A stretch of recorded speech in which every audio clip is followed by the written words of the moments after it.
La douleur est une expérience subjective, car même si elle est provoquée par une stimulation réelle et objective, comme par exemple un pincement, chacun la supporte à sa façon. Son rôle est celui d'un système d'alarme qui va permettre à l'organisme de réagir et de se protéger face à un stimulus interne ou externe. Mais quand la douleur est chronique, ce mécanisme d'alarme n'est plus justifié.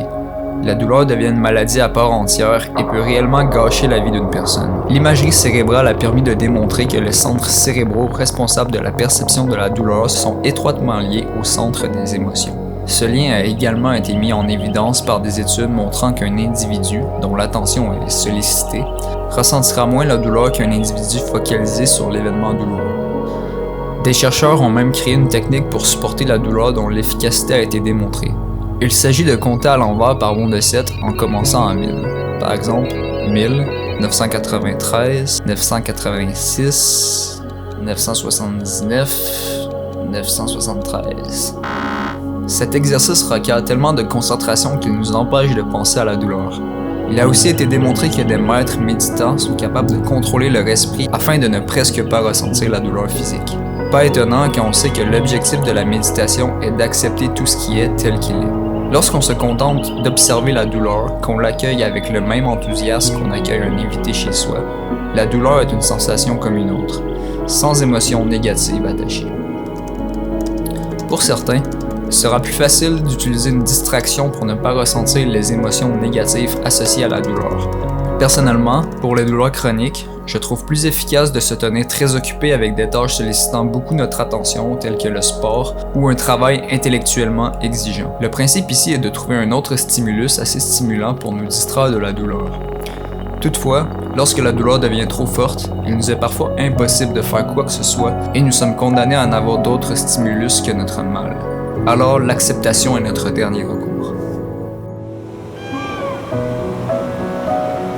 L'acceptation est la volonté de ressentir la douleur sans essayer de contrôler ou d'éviter ces expériences. Souvent, de gros efforts peuvent être entrepris pour éviter la douleur à tout prix. Certains peuvent avoir recours à toutes sortes de drogues, à la chirurgie ou s'empêcher d'effectuer certaines activités pour éviter la douleur. La vie de ces personnes est alors contrôlée par la douleur. Ces personnes n'auraient peut-être plus à gagner à simplement accepter la douleur en l'associant à une vie qui fait du sens pour eux.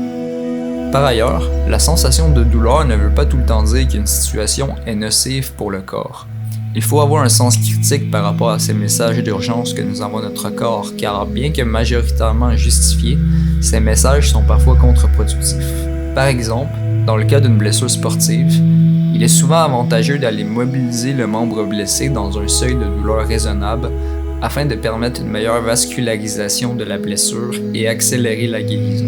Toutefois, cela ne signifie pas non plus cesser de rechercher des solutions à la douleur et seulement accepter. J'ai passé de nombreuses années de ma vie à accepter mes douleurs au ventre sans chercher vraiment de solution. J'avais mal, mais cela ne m'empêchait pas de vivre normalement et ça ne semblait pas s'empirer ou devenir menaçant pour ma santé.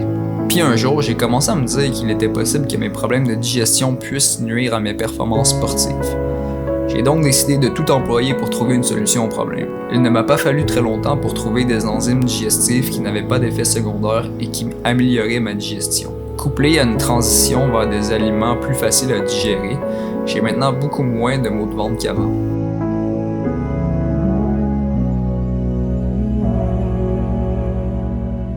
Il faut trouver un équilibre entre la recherche de solutions, garder espoir et vivre une vie riche et bien remplie malgré la douleur. Pour accepter la douleur, je vous propose ici 2 exercices. Ce sont des sortes de défis d'acceptation qui vous entraînent à accepter des douleurs qui sont saines. Le premier et le plus intense des deux est de prendre des douches froides. En plus d'avoir de multiples bénéfices sur la santé et l'humeur, prendre des douches froides vous apprendra à accueillir le froid au lieu de lutter contre lui. Une fois que vous cessez de combattre, les signaux d'urgence disparaissent et ne reste plus que l'observation de la sensation. L'autre test d'acceptation consiste à se faire chatouiller volontairement.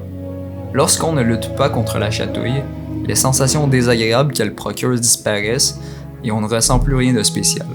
Il est même difficile tout de suite après de se remettre à ressentir la sensation de chatouille car le cerveau a brisé l'association désagréable. C'est quand même spécial comme sensation d'arriver à supprimer cette sensation avec la puissance de son esprit. et c'est aussi un peu malaisant pour son ou sa petite amie. Je vous encourage fortement à essayer si vous avez la chance d'être en couple. Laissez-moi savoir si vous avez essayé ces 2 exercices et si vous avez réussi ou échoué. Sur ce, à bientôt pour une nouvelle vidéo. Ciao!